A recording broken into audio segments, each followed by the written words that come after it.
let's get into the news. Now, this topic isn't in here because it kind of happened later and I forgot to ask for it. But I think it's really great that there is now a commercial out there for Minecraft that doesn't just specify that the game is available on Xbox One and on Switch, but points out that the two can play together. And while I don't think it was necessarily intended as a dig at Sony, and I think it was just, hey, here's this game and here's what we can do, but it's pretty clear when you look at it, it's like, someone's missing from this.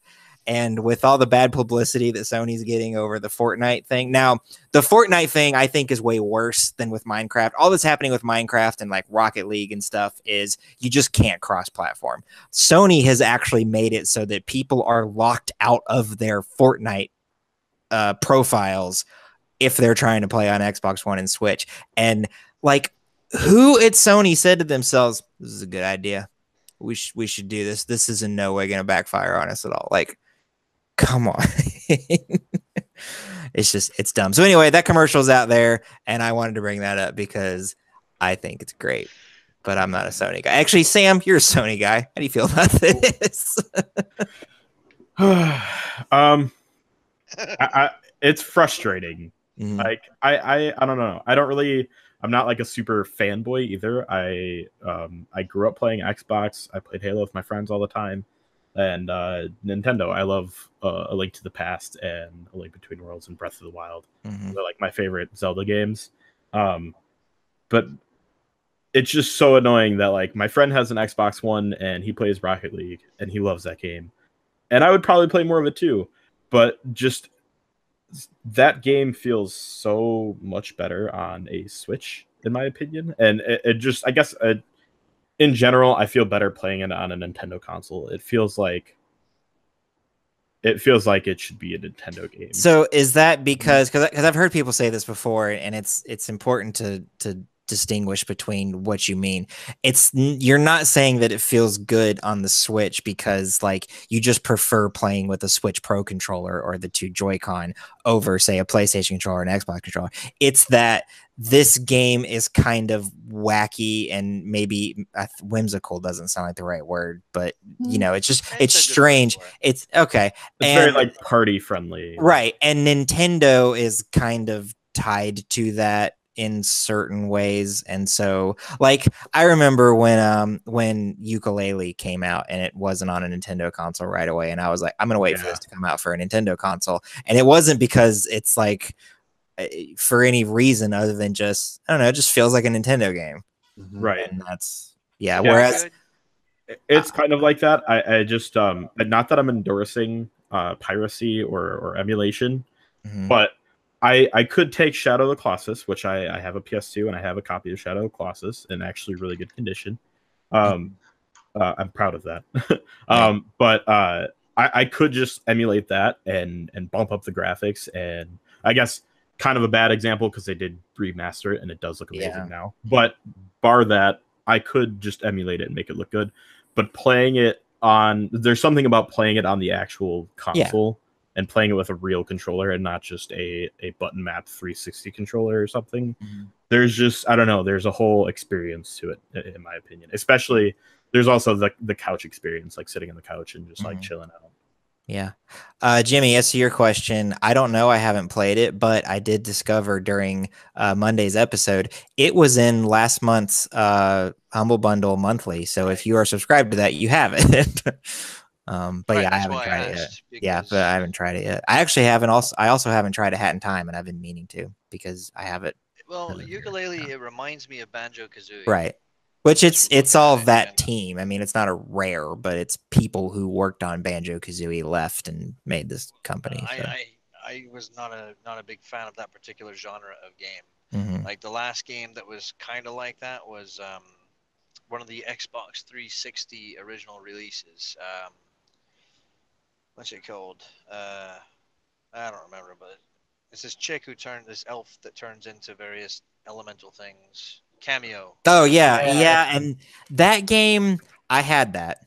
That game had an identity problem because it was being developed when Rare was still a second party with Nintendo for the GameCube. And then Microsoft bought Rare, and so development switched over to the original Xbox. And then the Xbox 360 came out, so it got put on the Xbox 360. So it went through these weird, like there were management changes and ownership changes and platform changes, and it was just, I think that game, I mean, I'm not convinced that the game was ever going to be that great to begin with, but it certainly didn't help that it just went through all these hurdles that it had to go through. I only got it because at the time there were so few games for the 360 available. Yeah. At the same time, I also got Viva Pinata, which bored me to tears, but I got it because it was just beautiful to look at. Mm-hmm. So yeah. All right. I'll go to this next one because it's probably going to be the one that we spend the most time on, and that way, if we want to cut things later, I can. The Steam Summer Sale started. Have any of you spent a paycheck on it yet? You need a paycheck to spend first. Yeah. That's a problem some people have. Yeah. I bought Bomber Crew. That's it. That's all I could afford. What is Bomber Crew? It's a simulator. It's a kind of cartoony, cutesy, at least in art style, simulator of flying a British bomber crew in World War II. That's interesting. Mm-hmm. But it is like, but it's really in depth. It's hardcore as hell. Yeah. Yeah. It has the cutesy aesthetic, but if you've ever played games like FTL, it's like that, only harder. I haven't, but I know I'm familiar with it. Or Kerbal Space Program. Really cartoony, but super in depth. Yeah. Mm-hmm. Like really hardcore. Mm-hmm. Yeah, I actually haven't even opened Steam to look, which is probably a good thing. Let's see. I went and bought. Let's see. I went and bought Baldur's Gate 2 Enhanced Edition and Icewind Dale Enhanced Edition. Okay. What does the enhancements do? Basically, it lets them run on Windows 7 through Windows 10. There you go. Because they were originally written for Windows 98. Oh, wow. Yeah, that I could see that being a problem for sure. Here, I'm actually in the store right now. Assad, have you bought anything? Not yet. I don't get paid till tomorrow. There you go. Yeah, I'm in the same boat. I'm just scared to even go on Steam right now. Oh, don't be scared. I did not know that Ni no Kuni 2 was on PC. It's on the Steam I thought it was PlayStation only. I thought the first one was. The first one was. But... I actually, it's weird. I've gone from not really being a fan of especially turn-based RTS games and RPG games, but Ni no Kuni and Project Octopath Traveler. Both have really caught my interest, like a lot. Yeah, I'm super excited for Octopath Traveler. That comes out July 13th. Yep. I haven't pre-ordered it yet. My birthday, yeah. I haven't pre-ordered it yet, because I'm also getting Captain Toad Treasure Tracker in July. I had that game for Wii U, and that game's amazing. Let's see. You can get there's a Sonic the Hedgehog themed sale. Sonic Forces, Sonic Mania, Sonic the Lost World, and I actually have most of these because I've gotten them through Humble Bundles in the past. But yeah, there's a lot of stuff for that. The Fallout franchise, Mania, but aren't they releasing like a special version of that here soon? I think it's maybe already out, but you can get it as DLC if you just add to it. But yeah, I understand you're like wanting to wait. Let's see. There's Fallout franchise has stuff. So Fallout 4, you can get Fallout 4 for $15. You can get the Game of the Year edition for $30. Fallout 4 VR. Not a great question. How much is the DLC on sale for? I probably shouldn't be asking this. Is that the season pass? Yeah, I don't want any of the DLC. $25. You're better off. It's $5 more for the freaking Game of the Year edition. Yeah, that's crazy. So let's see. You can get Fallout 3 Game of the Year for $10. New Vegas Ultimate for $10. the Fallout Classic Collection, which contains Fallout 1, Fallout 2, and Fallout Tactics for $10. Now, the irony with that is that if you buy Fallout, Fallout 2, and Fallout Tactics separately, it's actually $2.50 less than if you buy the collection. I was just noticing that because it's just below there. And I'm like, what? Man, somebody's bad at math. Wow. That or they're hoping you're bad at math and you'll buy the collection instead of... All right. You can get Crypt of the Necro Dancer for $3. Yeah. I No. don't know. I heard that game was pretty decent. I watched it being played. It was fun to watch, but I'm like, I don't want to do this. Yeah. The Shovel Knight Treasure Trove is $20. That is a great game. Yeah. By the way. I bought that initially on 3DS, and I think it has yet to see an update past the first initial expansion. Yeah. I got it on my Wii U. Yeah, I'm thinking about buying it on the Switch. That's definitely one of those games where I'm like, yeah, I will probably only play this on the Switch. FF15 is $25. I realize I'm reading all this stuff, and by the time most of you hear this, some of this stuff won't be the case anymore. But so I'm not going to spend a whole lot of time on it. Just Hollow Knight and Rocket League. Yeah, so it's good. And of course, this is the first day on the day that we're recording, and it always gets bigger. So yeah. Be on the lookout for that stuff if you hate your bank account. Flash game or whatever that they're doing says you could win games also. You can pick up the parody game Totally Accurate Battlegrounds for $5. Totally accurate. Which has actually become really popular. I was gonna say, so that game is actually I genuinely enjoy it because of the weapons. Does it run better than the game that it's spoofing? What I played, no, not necessarily, but I feel they at least have a better excuse for that, considering I think it's only got like three updates. People. Oh, I thought you were gonna say 3 people working on it. I mean, if it did, then I guess that would be more of an excuse. I don't know. I just like it's great. There's some wacky. There's like an implosion grenade, and the physics are hilarious. If anything, physics based makes you laugh, like when you play. Oh yeah. I think that game I think is perfect for you, especially if you're looking for like if you've played every battle royale out right now and you haven't tried that. I recommend it. It was free. If you want to see PUBG mixed with Goat Simulator, then this is your game. Yes, I actually might want to see that. PUBG with Goat Simulator. That's Goat Simulator Battle Royale. You know it'll happen. It'll happen. I'm surprised it hasn't already. They were so quick to jump on all the other. Yeah, they were. Things. Are they still working on anything? I don't know. I haven't heard of anything like from them in a while. Yeah, it has been a little while, so I'm not sure. All right, moving on. Just real quick, puzzle platformers Limbo and Inside are hitting the Switch after June 28th. Those are both fantastic games that were once Xbox exclusives. They eventually found themselves on PlayStation and then PC. What's up? Really quick.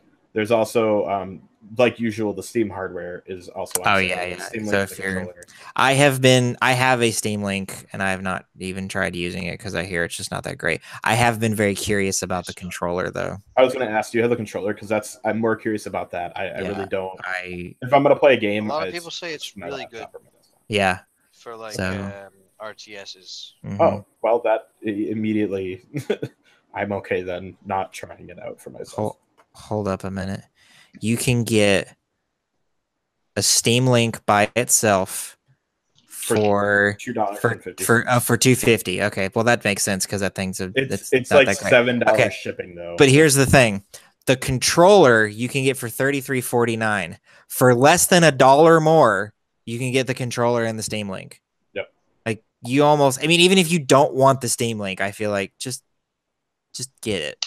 Right, if you're gonna get the controller, right, and then put it on your desk to keep paper from blowing away, and you'll be fine. Because $1 is probably cheaper than most actual paperweights. I actually use mine to prop up my Switch caddy. There you go. See, putting it to good use and a video game related use, and not my use of paperweight. Yeah. So anyway, those 2 games coming out for Switch are very good. I had no word on how much they're going to cost, but I know they were $15 a piece on the other platforms easily. Well, actually, Limbo might have only been 10, but I know Inside is 15. When I easily bought worth my that. Steam Link, it was packaged with Icy, and I just noticed that was recently released on Switch, and I'm thinking I might rebuy it because I really enjoyed it on the PC, but I got stuck. Icy is a game, by the way, that I highly recommend.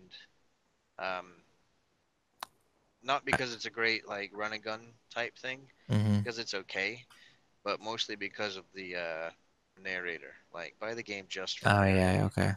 I like games that have a good narration. There's a game called Thomas Was Alone. The game itself is kind of okay, but there's this really nice little pleasant narration that goes along with it that thoroughly enjoy. I like it better than the stupid narration and Getting Over It. That guy, it's supposed to make you annoyed. that guy can go take a long walk off a short pier. Don't give him any more gaming ideas. Well, imagine this. Okay, Icy is basically it's a psychological experiment, and I don't mean like in the vein of that one game where the more tired you got and the crazier stuff happened to the game. I can't remember what it's called, and not in the vein of Getting Over It, where the whole point is to aggravate you. The storyline, and I don't remember it specifically. The character is like a robot that's been uploaded with like an AI, and this AI, you're instructed to follow this AI's orders. So if you follow everything the AI says, you can beat the game in like 20 minutes. But there are other paths you can take, and the whole time that you're going the other way, you get like this kind of a GLaDOS sort of behavior, where he's like, "No, I told you not to do that. Don't do that. Hey, don't go that way. Why did you go this way? I told you to do something else." And like, he'll actually stop and reset the game and make you start over and start just yelling at you for doing it, making him do this. I didn't want to do this. This hurts me more than it hurts you. Blah blah blah. And there's this one point where you go the wrong way, and he says, "Okay, you know what? Forget it." And he takes you to this room, this empty room that you can't do anything, and there's a screen in the background. He's like, "Well, if you don't want to pay attention to what I'm telling you to do, then here's some other games you might enjoy better." And it's an advertisement for games that these guys didn't even actually make. That's awesome. And it was really funny because I ended up buying one of those games on my Switch. Nice. Yeah. I wonder if it's because I got a Steam Link. I wonder if it was packaged with that, and I wouldn't know because I haven't opened it. But, I only got it because, I got it because if you bought this JRPG that I had never heard of, but you paid $1 over that, you got a Steam Link, and so I was just like, well, I like JRPGs. And sure, I'll check out the Steam Link, and I just never used it. But and I also have, I also haven't tried the JRPG that I bought to get the Steam Link, and I don't remember the name of it. All right, Microsoft's plans to include virtual reality and Xbox games consoles are virtually over. Assad, did you write that, or was that the name of the article? That I just copied that line straight from the article. I was wondering because I was like, this is fun. It could be Assad. I'm not really sure. Yeah, so Phil Spencer's come out and said basically that all that talk about virtual reality coming to the Xbox One, not going to happen. He didn't really say that virtual reality was never coming to Xbox, so it's possible that whatever the next Xbox given that the new Xbox is going to come out in the next couple of years, I don't think it's that big a deal. Yeah. So if you were looking forward to VR on your Xbox One, sorry, it's not happening. But considering that unless you had an Xbox One X, I'm not sure how well it would run because I know people who have PlayStation VR and they have a regular PlayStation, and then I know people who have it and they have a PlayStation Pro, and all of them say that, I mean, like, it's okay on PS4 regular, but unless you have a Pro, you're not really getting the good experience out of it. And that's not to say that it's as good as having like what Jimmy has with a PC and an Oculus. I doubt that PSVR is that good. Just because of the hardware that's running on, not because I don't have faith in PSVR.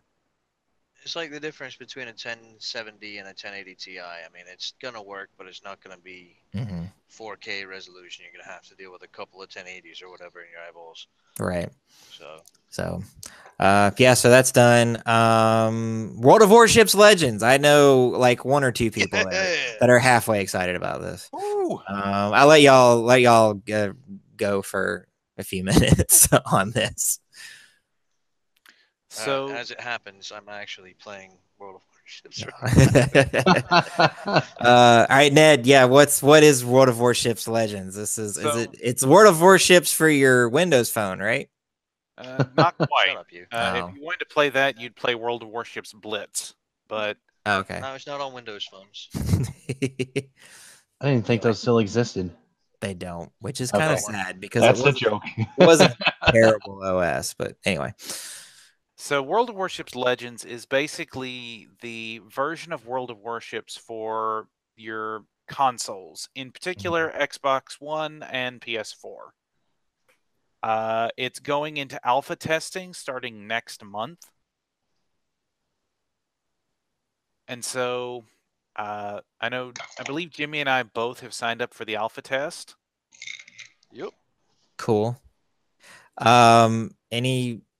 I've played World of Warships. It doesn't seem like it's a super demanding piece of software. Any chance you think this will go to Switch? I really hope it does. Yeah. I really hope it does because I would play the mess out of it on the Switch. Mm-hmm. So I'm reading this directly from the World of Warships Legends alpha community. Play sessions are starting in July, and the alpha will feature USN and IG entries, but no carriers. And Xbox testing up to tier 7, yeah. Xbox testing will start first.